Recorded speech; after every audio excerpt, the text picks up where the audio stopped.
Week 12 of the college football season did not disappoint. Had some crazy games, crazy outcomes, comeback stories, upsets, things you thought were going to happen that happened. I mean, we had a little bit of everything this weekend, and what a good weekend for college football. And it's coming to an end, man, unfortunately. But I say it's coming to an end, but actually, I got to thinking about it, Mike. Whoever ends up playing in the national championship game. Now I know this is kind of going off on a rabbit hole here, but whoever ends up playing in the national championship game still has the rest of November, all of December, and a portion of January as well. So we still have quite a bit of football to watch. Is what I'm getting at. But this regular season, man, it seems like we've blinked and it's kind of got away from us here. Don't you agree? I mean, we've been saying that for a few weeks, but it's really starting to move on by now. Yeah, man. We're getting to a really exciting part of the season, obviously, but unfortunately, with that exciting part, you realize it is starting to roll Yeah, down to an end there. But yeah, like you said, it didn't disappoint. A good weekend of football. yep, Um, Tennessee, uh, really not a whole lot for me to say. I do have some things I want to point out on this game. sure, man. We get talking about that. I guess if you want to, we can start there and roll into some of the more exciting games this weekend. Obviously, Tennessee was playing New Mexico State. We knew what it was going to be. They won 42-9. There was never a question during Yeah, the game. The some of the I'll start with some takeaways that kind of was a little concerning, I guess, for me. Joey did throw two picks in this game, so that's concerning just because that was right in the first half there, and it kind of we didn't put this game away as quick as I really wanted to. We did get to see some second string backup players going in the fourth quarter, but I would have really liked to have seen halftime that been it. And Joey played through the third quarter, and so that was kind of rough to see. Kind of watching through that game. Offensively, I mean, it was New Mexico State, but they did what they needed to do. Again, there was never a question of this game being out of hand. So I'm not going to harp on this game much just because, we won 42-9, dude. It's supposed to do overall. I just do wish we could have put it away a little earlier because I do feel like there was some struggles, with with Joey in this game, and I don't. yeah, Maybe that's a little bit of a hangover from the Oklahoma game, just kind of getting back right. out there. And I know they had the bye week and everything, but that's the last game he had played in. So I don't know. It is what it is, I guess. But definitely want to see some of that stuff cleaned up as best as we can. But we are kind of who we are at this point. So Yeah, um, you yeah. know, but don't want to see any of that in the next two games Tennessee's got. But No, no, mm, definitely not, man. I think that loss column for Tennessee needs to stay the way it is for yeah, the remainder of the season. I mean, but looking at this game as a whole, I think ultimately we decided that we wanted to see Tennessee just at least come out and respond, after that tough loss at home yeah, against Oklahoma. You definitely wanted to see Tennessee kind of come out and respond and just get a good big win. And 42-9, I'll take that any day of the week against any team. I mean, obviously that's a blowout win. You expect it against a team like New Mexico State, but it doesn't really seem like we put a lot out on the line as far as our pass game's concerned. I mean, yeah, Joey threw for 200 yards, but I mean, only one passing touchdown. Like you mentioned, the two interceptions. You did not have one single receiver over 100 yards receiving. It just didn't seem like we put on a show, I guess you could say, as far as through the air, yeah, like you typically see this team do. Now, I will say that on the ground, we did run the ball very well. Granted, it's against New Mexico State, but yeah, I remember what I watched, and then looking at the statistics here, we've got four players with a rushing touchdown. Deshaun Bishop being the number one carrier for us with 16 carries and 80 yards. So we kind of hmm got back to that ground game. I think we had just shy of 200 rushing yards as a team. So you like to see that. I just wish a win like this could happen against a meaningful opponent. I'd like yeah, Tennessee to put up 42 and the defense hold a team to 9 against a yeah, meaningful opponent. Um, yeah, we're gonna save Florida talks for the next episode, which is the Friday episode. But I mean that Florida game is looking more and more scarier. I mean, some of the things that Florida has been able to accomplish, even when the cards are stacked against them all season. Yeah, I'm looking forward Yep. to that one, man. But as far as this game's concerned, like you said to start the segment, it is what it is. We got the win, like we should have, like we thought we would. And Yep. Tennessee's season just is what it is this year. I don't. We're not really playing for too much. Maybe just a little bit better of a bowl game than we're already in. Yep. But you definitely want to see them win out for sure, man. Yeah, man. And again, yeah, this game, I mean, there's not a whole lot to break down as long, and maybe they were coasting a little, and that's fine. Do what you Yep. do on this one, and that was just the only thing I really noticed that was concerning.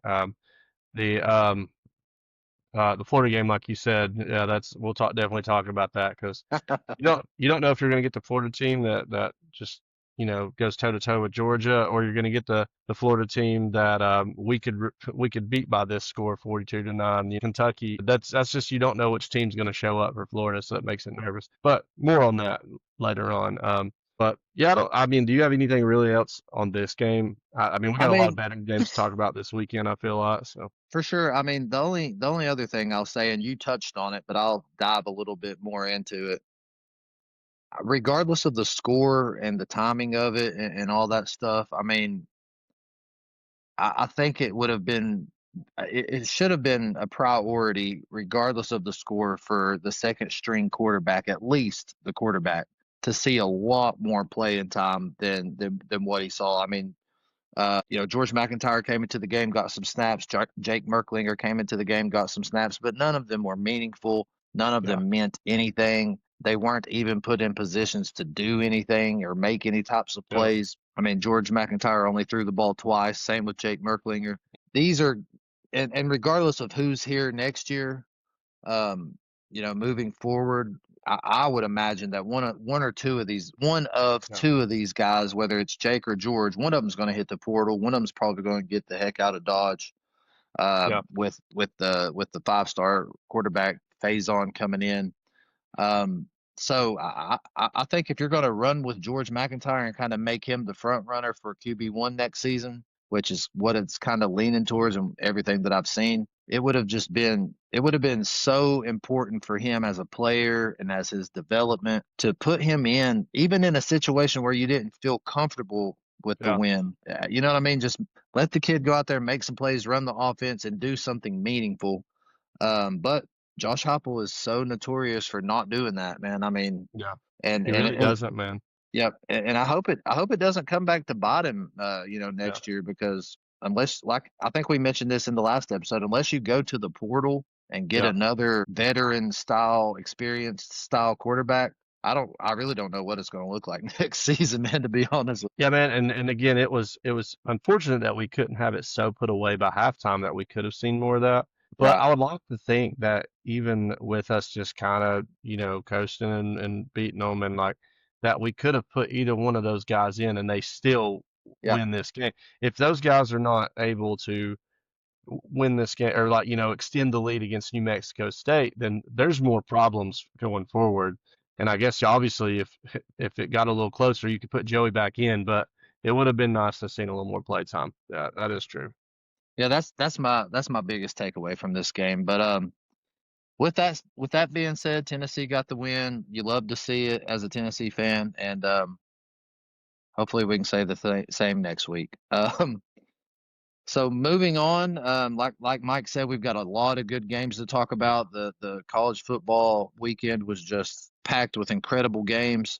I think the next one on our slate that we have to talk about, probably the most, I guess you could say, it started out shocking and it also ended shocking. I mean, what a game. This game right here was the true definition. I mean, Webster's picture perfect definition of a game, tale of two halves, is what we're going to say about this one, man. South Carolina goes to College Station and takes on Texas A&M.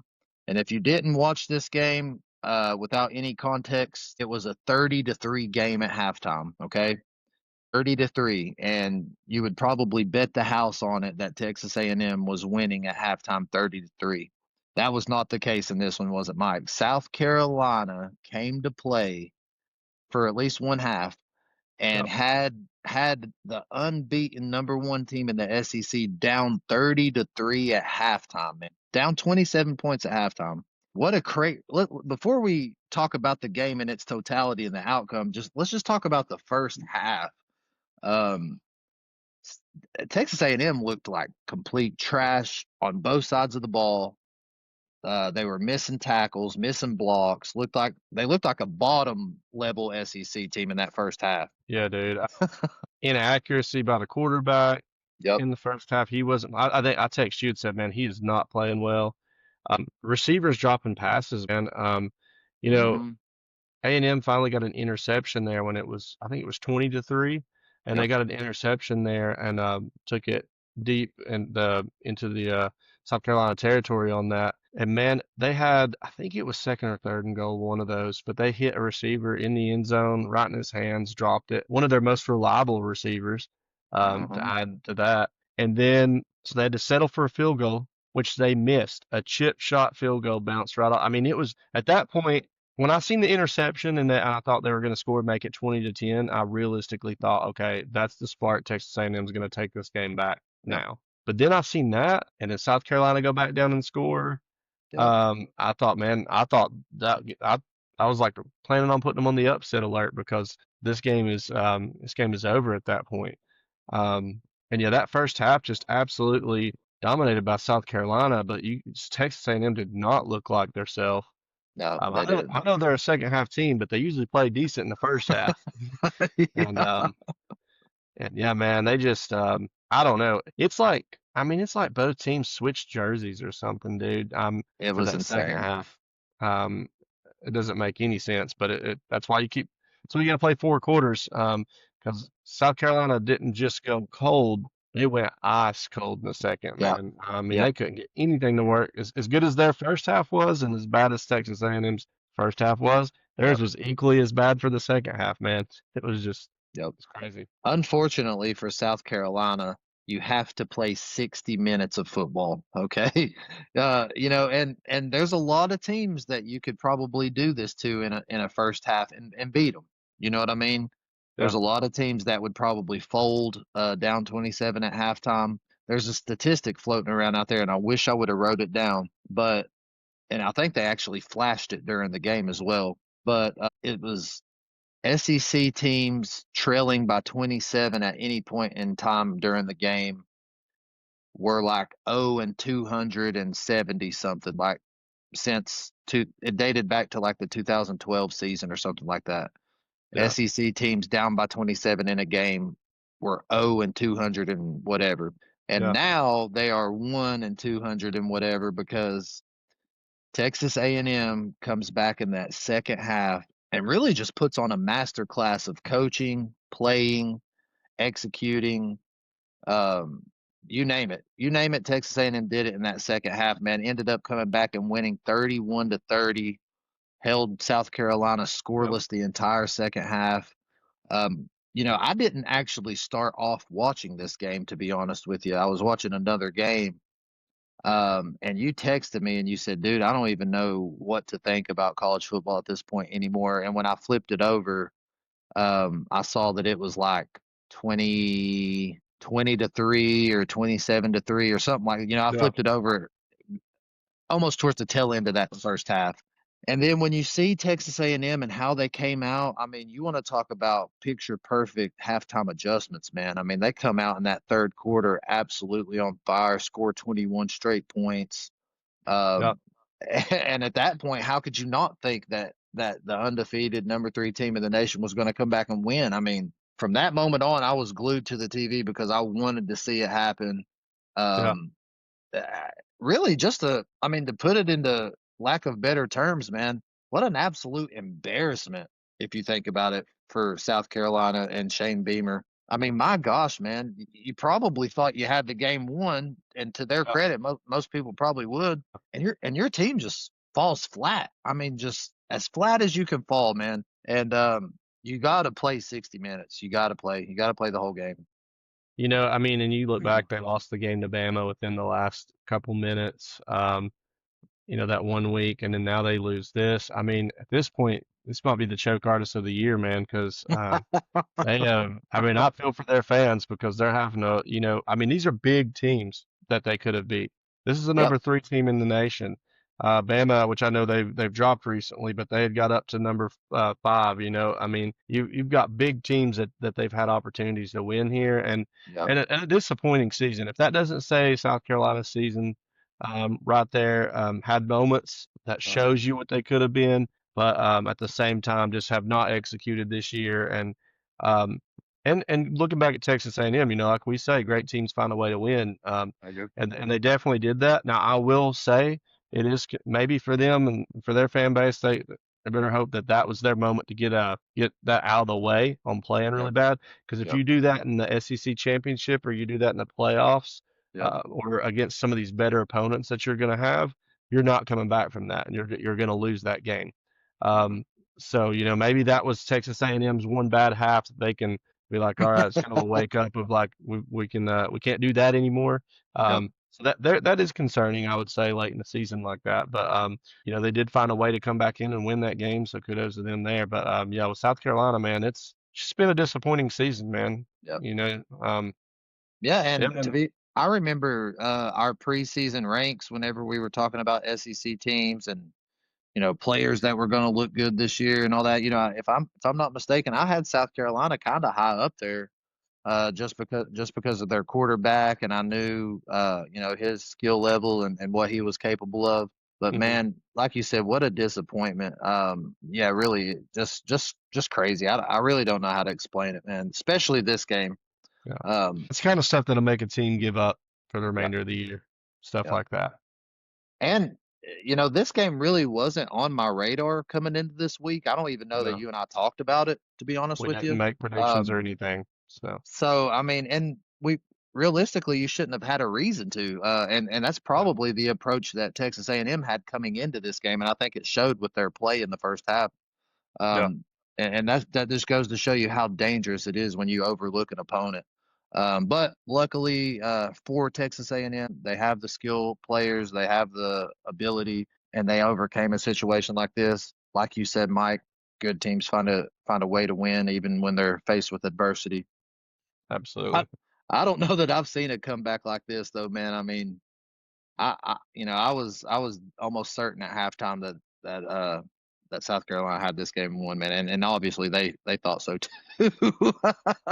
Yeah, I mean, yeah, as a fan base, they were already getting ready to celebrate this thing, and then Oh, second there, half it started yeah, looking oddly familiar for them, I guess. yeah, and there's video footage of Shane Beamer running to the locker room at halftime, fist pumping, and I mean, you got to maintain your composure for not only Yeah, yourself but your players, man. Your players see you yeah, celebrating around going into the locker room at halftime, man, and what are they supposed to think, Uh, yeah, you got to come back out at halftime playing with the mentality that the game's 0-0, and you gotta absolutely, finish the way you started, man. You gotta finish the way you started. absolutely. Yeah, so that was a shocker. Two different shockers in one game. The way it started and the way it ended. But another shocker that I don't know that many people had on their bingo cards this weekend was what happened down there in Tuscaloosa, man. We'll move right into that game. Oklahoma takes down the Crimson Tide 23-21. I watched this game in its entirety. It was an exciting game, crazy game, back and forth. Both teams looked really good at times. Both teams looked really sloppy at times. Yeah, But this is something that I think everyone thought Oklahoma was going to be able to accomplish at the beginning of the season, and then they took a little dip. Um, yeah, but back-to-back wins over big-time opponents at the times of playing them. Tennessee was ranked pretty decently there when they beat Tennessee, and now taking down Alabama. Things are starting to shape up nicely for Oklahoma right now, man. yeah, man. I mean, this is we couldn't really call this an upset, just being the rankings of both teams. It clearly was within realm of possibility. Um, but it definitely shakes things up, makes it interesting Okay. as the season gets towards the end. And like you said, man, Oklahoma's I think we talked about this. They're a tough team, They are. and I'd mentioned that they're not the flashiest team in the world. It's not like they just look crazy good, and they're just that they're tough. They create turnovers and Mhm. they make things happen, and they've been winning football games here lately.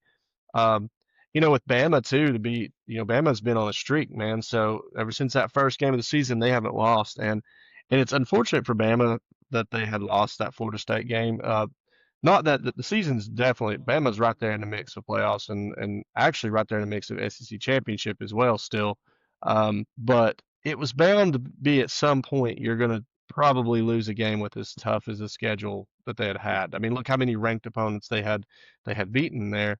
So at some point, I feel like it was, there's a chance that it's going to happen, and a decent shot Yeah, at it, and it did, finally happen to them, in a close game too. And like I said with Bama, actually, man, I think they're still, if they beat Auburn and they're going to the SEC championship, from what I've kind of looked into, um, because even though Georgia is a one-loss conference, Bama would now be a one-loss in conference, and they've Bama would got have the tiebreaker over Georgia. yeah, Um, and then Texas A&M, of course, as long as they win, they're going to be there.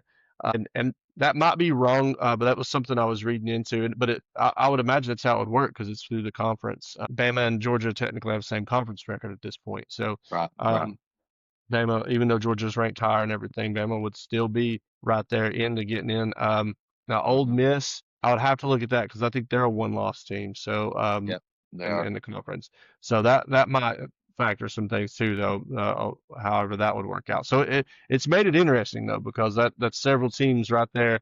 I Hmm. don't know who's going to end up in the SEC championship, but yeah, it's definitely interesting. And yeah, man, I'll let you talk on this some more. Oklahoma definitely did their thing though, and went in and anytime you go in Alabama like this, man, and you get a win, when they're on a hot streak like that, Yeah, you're doing something. They were ranked number 4 in the nation, actually, I yep, think, by the AP poll. Um, going into that one, if yeah, I think that's right. yeah. So with this game, man, we talked about it on the last episode because this was one of our notable games of the week, and we talked about how Oklahoma had to come into this game and play like their playoff hopes were on the line because they were. Yeah, And that's exactly how they played. It wasn't a pretty game. They didn't put up crazy numbers or crazy statistics. They just had more grit and more drive. And just watching it just kind of looked like they were playing for something more than Alabama was playing for. To be honest with you, man, when you look at the statistics, I mean, it's kind of shocking, honestly, because Alabama actually led in almost every statistical category of this game. Um, but the big kicker, and we've said sound it familiar? exactly, exactly. And but the big kicker, and it's a statistic that you and I talk about all the time, is that turnover battle. And a lot of times in these close games where you're just kind of matching blow for blow, if you can come out on top in that turnover battle, you have a really good shot of winning the entire game. Alabama had 3 turnovers. Oklahoma had 0 turnovers. So you got to take that into consideration. But yeah, other than that, man, both teams, like I said, they played their hearts out. It was a really, really, really tough fought game. John Mateer, he didn't really do anything incredible. He had no touchdowns through the Yeah, air. He only had 138 passing yards. They really didn't have that many rushing yards either when you look at it, dude. I mean, 74 rushing yards as a team, yeah, only 138 through the air. So I mean, they they only had 212 total yards against Bama and beat them. I mean, if you would have told me that before the game was played, I would have told you that Oklahoma went to Tuscaloosa and got crushed. But it's that turnover battle, man. You cough up the ball 3 times, and the team yeah, that you gave it to capitalizes all 3 times. You're going to yeah. lose the game most likely. Yeah, I mean, they just proved it again, man. I mean, that's a kind of essentially not to this level, but obviously Bama, you know, with 3 turnovers, no, Oklahoma had a couple turnovers still against Tennessee, but Yeah, um, it's amazing that it was this close with 3 turnovers. But again, they did. It's weird. Oklahoma's done this against Tennessee. They do it against Bama. It's not that yep, they've looked amazing. They just get those turnovers, man, and capitalize. And it's yep. just turnover battle matters, man. So they find a way to win. They stay tough. Yeah. Yeah, and when you find ways to win, no matter what it looks like, no matter how good your quarterback plays, your running back plays, a Hmm. win's a win. A Yeah. win's a win in that In W these column. cases, especially, I think, and against these caliber of teams. Yep. Um, a win is definitely a win. Yep. So, like you said, as far as the SEC and how it's most likely going to play out, as it stands right now, you've got a unbeaten in the SEC team in Texas A&M, and then after that, you've got three teams with one loss. That's Bama, Ole Miss, and Georgia. How that's going to shake up, I don't know. Georgia gave Ole Miss their only SEC loss, and Alabama has given Georgia their only SEC loss. So I'm really interested in how that's going to play out now that you mention it.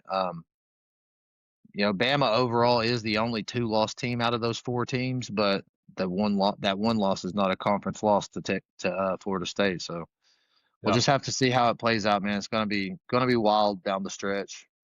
You know what I mean? and that definitely it's gonna have some big games still left too, so that are to Oh yeah. determine some things. And something else that's kind of interesting, man, is dating back to let me make before I say this on the pod, let me make sure that I'm getting this right.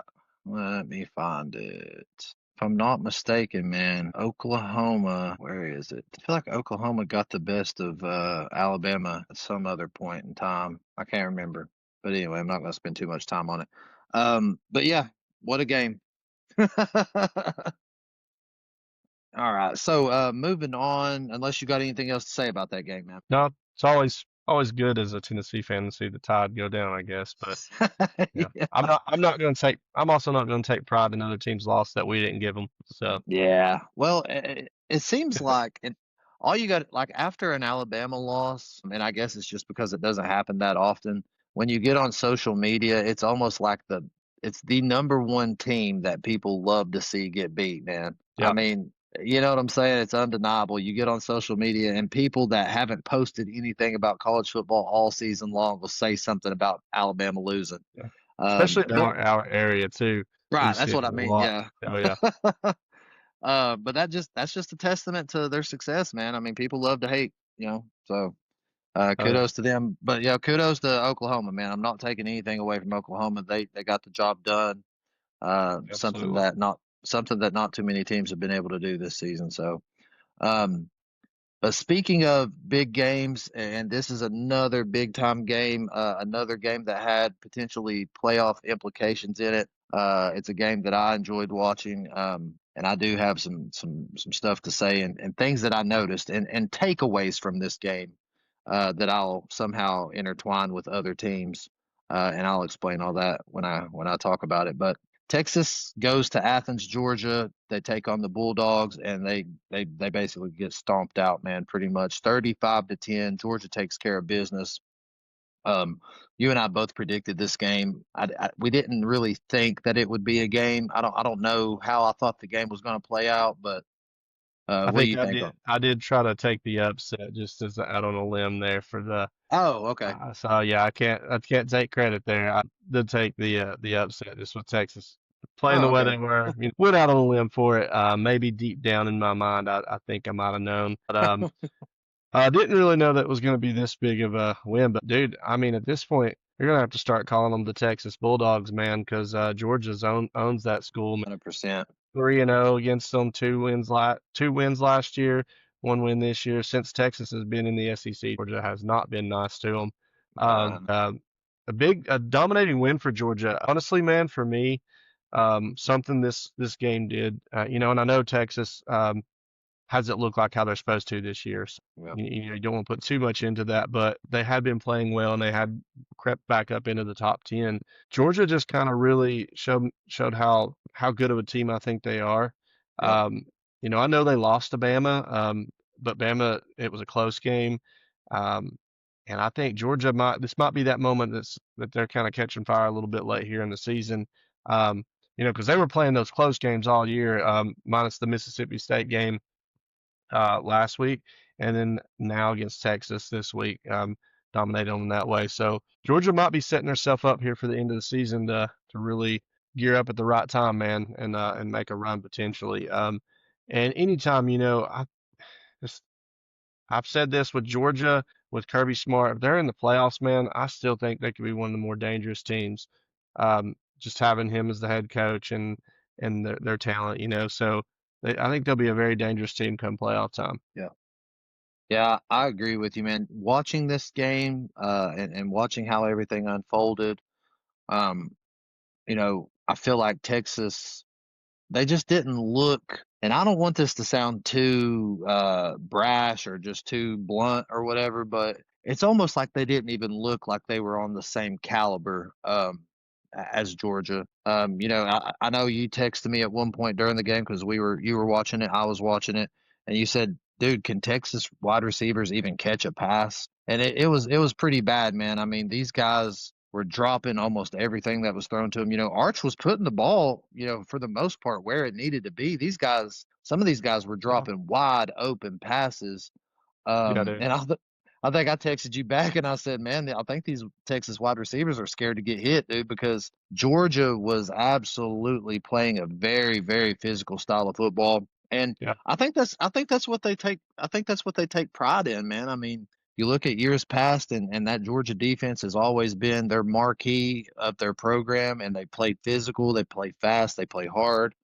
You hear Kirby Smart talk about it in press conferences that that's what they kind Yeah. of take pride in and all that good stuff. But for me, this game was like a program separator type game, if that makes sense. Like, Texas comes into the SEC and, although they haven't shown it or they haven't really lived up to the hype of it, I feel like they want to establish themselves as one of those teams, like the Bamas, like the Georgias, and they just can't do it, man. And Georgia really and truly, in my opinion, looked like the more dominant, well established, better coached, and I mean, Texas has the playmakers.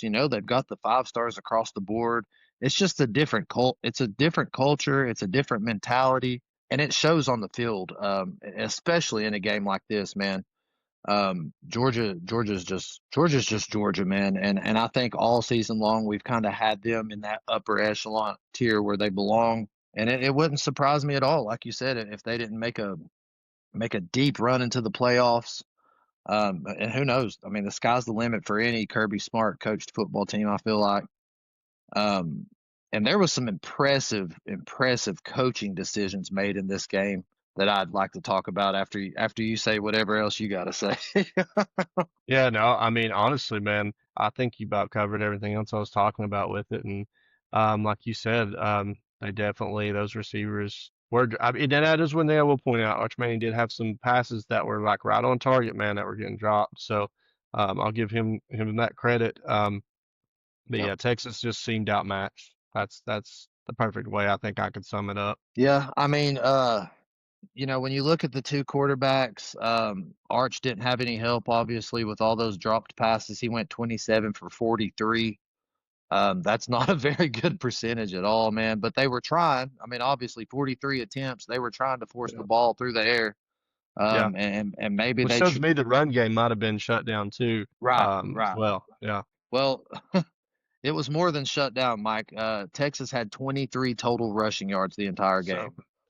Yeah, anytime your quarterback's having to throw the ball 43 times like that, man, and you're not running the ball at all, it's one dimensional, and I feel like Georgia probably created some of that one dimensional part too. And you Oh get yeah. behind and you're trying to play back into the game too. That doesn't help. So, it's not a good setup for No, winning a football game. not at all, man. And then you got Gunnar Stockton, who I think has done nothing more than get better as the season's progressed. He kind of looked really, really pedestrian early on in the season, and as Yeah, these weeks have went by, he's just looked better and better. He went 24 for 29, threw four touchdowns. He did throw a pick, yeah, but if you can, I'll take that ratio any day of the week. If you're going four yeah, touchdowns through the air and one pick, I'll take it all day long.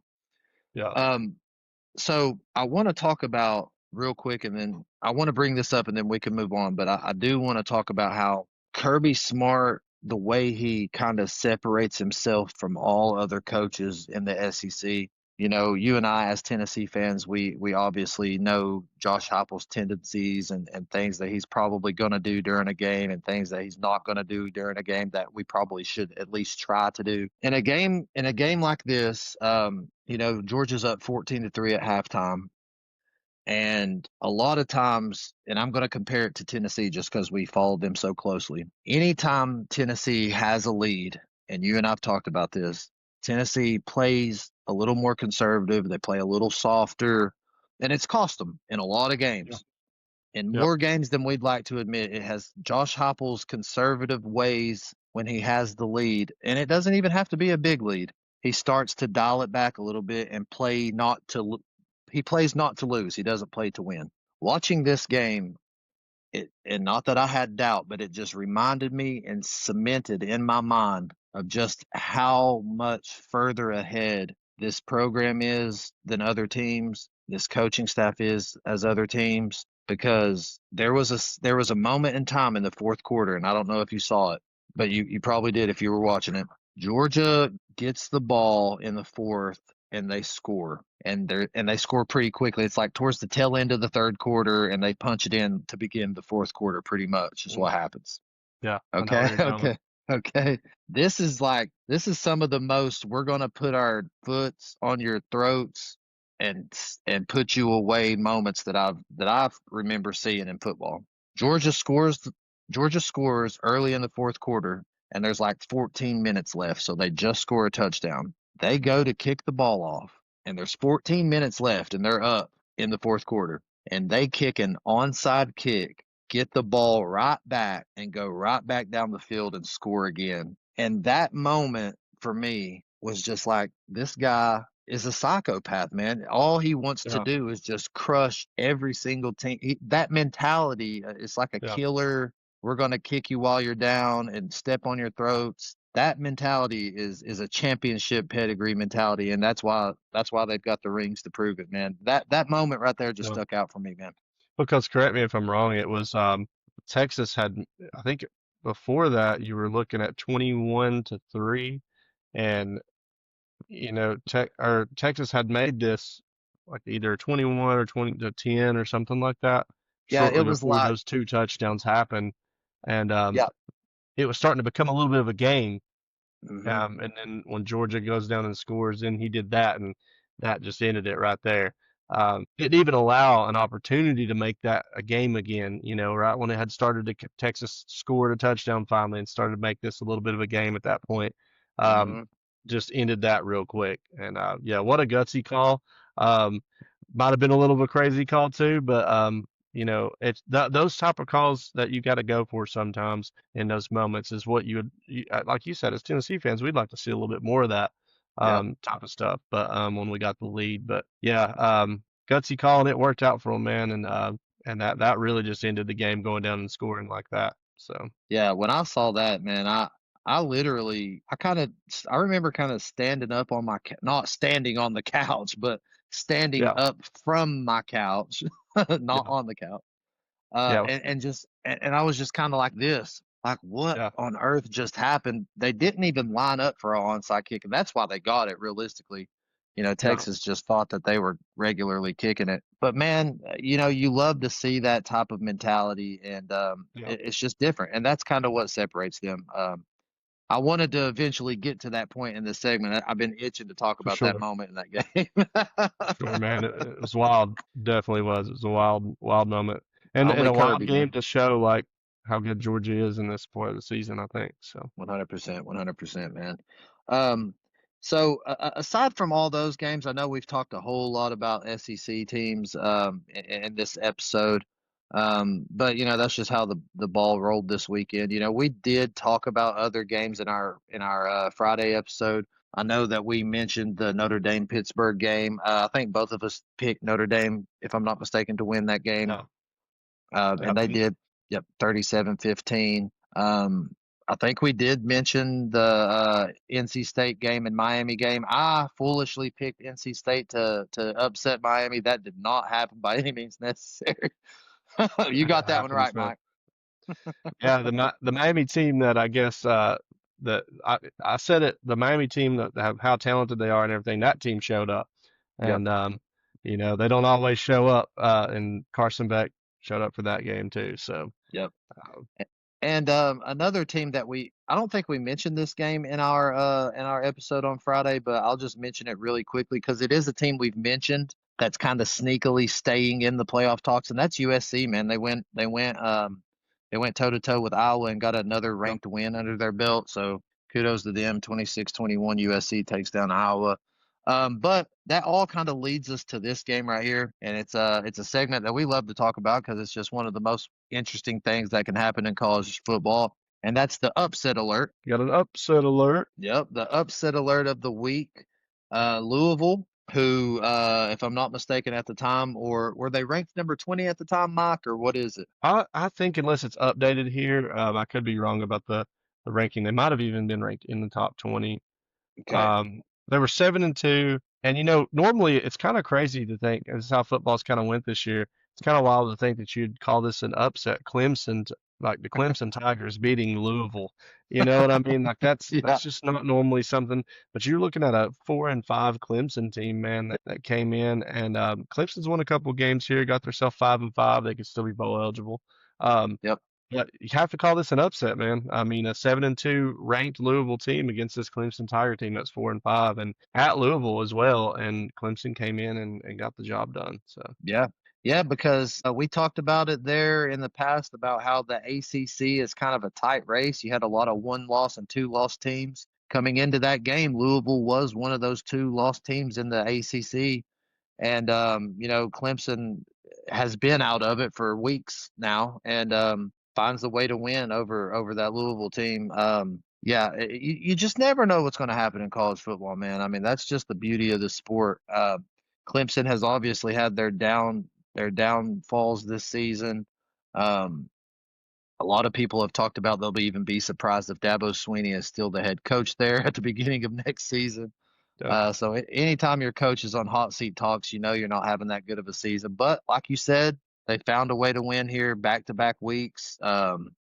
Knocking down a ranked opponent is always a you good might thing. be fighting for that job, man. You might pull a Billy Napier on them and end the season strong and give him another chance.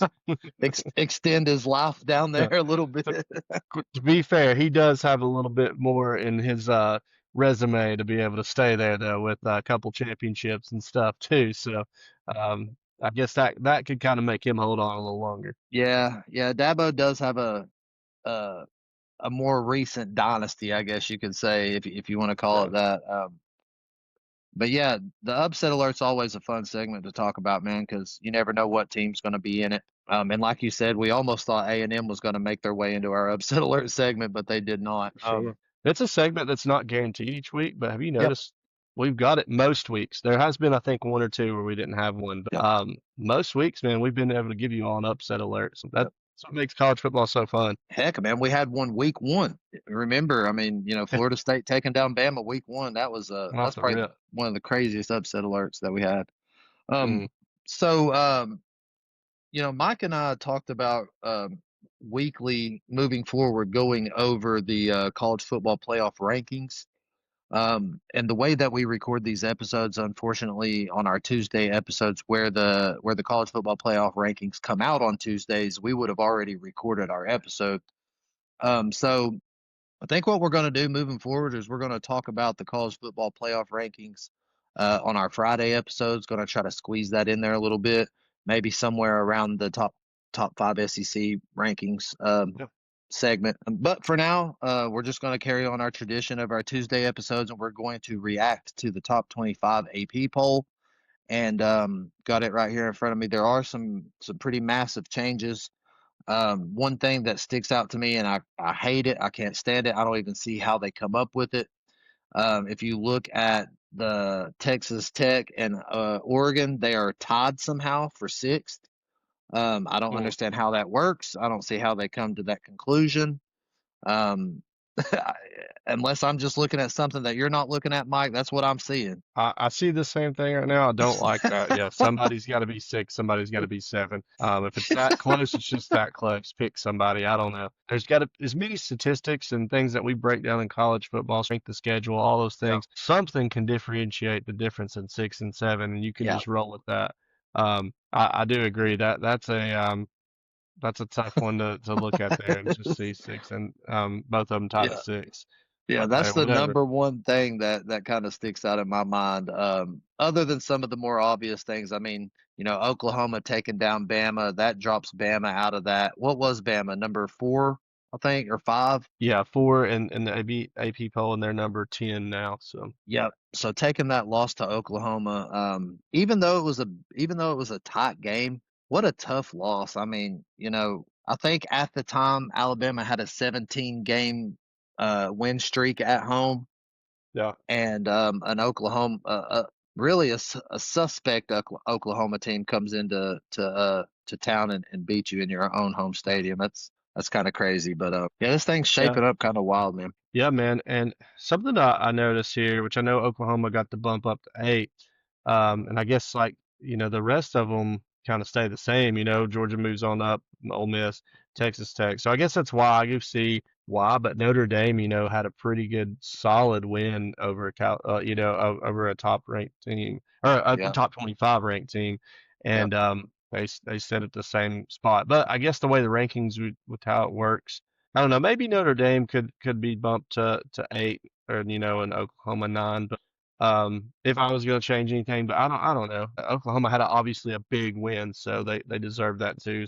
Just something I noticed there. And then of course you got to point out Tennessee is sitting at 20. We always hmm point out where they're at, so and I'm good with that. I think that's pretty fair place for us to be, and that's kind of how it feels for Tennessee this year, don't it? Just a top 25 team, hmm around 20, just not too great, not too, yeah, um, not a bad team. That's just kind of feels like where we're at right now. yep.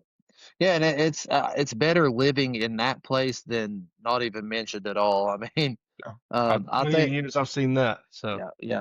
I don't think we've talked about it as much as we talked about it probably preseason, but I mean, as Tennessee fans, man, Josh Heupel's kind of given us this expectation of, making the playoffs, getting 10, 11 win seasons and stuff like that. And that's great, man. But, we still have an opportunity this season to have a 10 win season with a bowl game. So, yeah, I mean, I'll realistically, dude, as a Tennessee fan, the depths that we went through and all that stuff, we've talked about it multiple times. Yeah, I'm, yeah, I'm taking that. I'm taking that all day.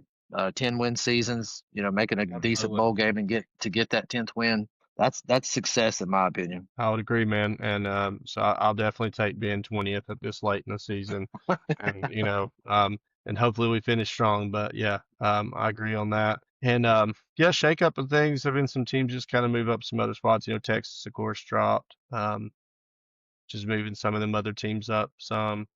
But And you know, realistically, man, does Texas belong right there? I mean, do you drop Texas down a little bit more even? I mean, I don't know, three I don't losses. know. Yeah, I think with the where it's gonna get them, maybe at that 19 spot. Tennessee's got 3 losses as well. Texas has got the win over Oklahoma. Yeah, So they definitely. I mean, and that right there gives them more of a resume than Tennessee right now, I think. of course. And losing to Ohio State was a close game versus season. That's number one Yeah. team in the nation. You lost to Georgia, who's now number 4, which that wasn't close. The Florida loss was probably their really only bad loss as far as just win lose goes. I mean, obviously Georgia could, if that had been a closer game, but when it comes down to that. So, yeah, I could see. I do think they should be ranked at this point in the year, but I don't. What Bama beating them, or I mean Georgia beating them, being a fifth ranked team at the time, wouldn't have been grounds for knocking them out. I don't think, Yeah. but yeah, I would I say was I was down thinking there maybe more.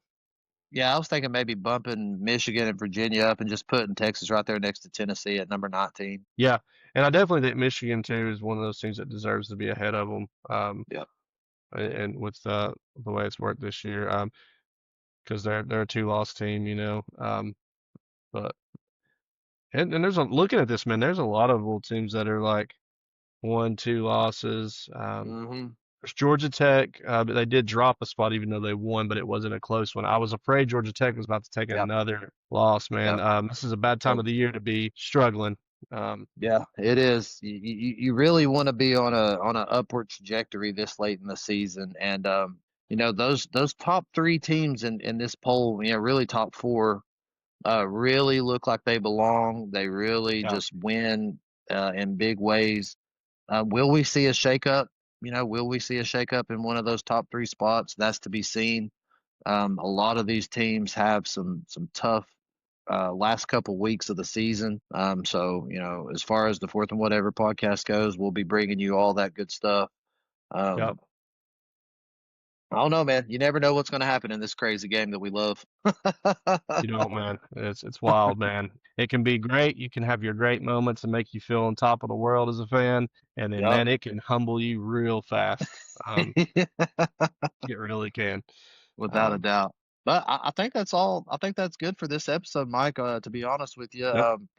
if you're watching and you haven't already, go ahead and subscribe to the channel. A lot of times our views per episode kind of outweigh our subscribers. Right now we're sitting at 88 subscribers, so we're trying to make it to that 100 subscriber mark. So go ahead and share the channel on your social media accounts. Subscribe to the channel if you're not. Thanks for all your support. No. Mike, you got anything for the people, man? I'll just thank you all. Like you said, like and subscribe helps us out, and getting ready to get into some interesting stuff as the season comes. And I know you all got things to say about it. So, Oh yeah. we get to see it sometimes, and I like it, man. I do. I like to see the opinions and stuff, and the comments, the videos that we start to get that interaction, man, is some of the most fun ones to see. Yep. And I'm sure there's going to be plenty of time to go. So, um, yeah, just again, thanks, and as always, and yeah, man, and Adam, it's been fun, man, as always on this Oh too. So yeah. I really enjoyed it. So, Yep. Yep. We love it, man. Well, thank you, everybody, and Mike, take care, brother. all right, see you, man.